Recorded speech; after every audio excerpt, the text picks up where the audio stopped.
پوچھا گیا، صبر کرنا کسے کہتے ہیں؟ جب تمہاری آنکھیں آنسوں سے بھری ہوئی ہوں مگر تمہاری زبان پر شکوہ نہ ہو، دل اس بات کی گواہی دے رہا ہو کہ اللہ جو کرتا ہے اسی میں ہماری بہتری ہوتی ہے۔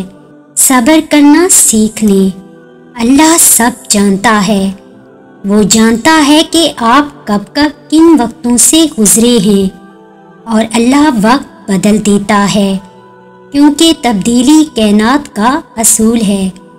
اللہ کسی کے ساتھ ناانصافی نہیں کرتا، وہ بس آزماتا ہے، اور صبر کرنے والوں کو میٹھا پھل ملتا ہے۔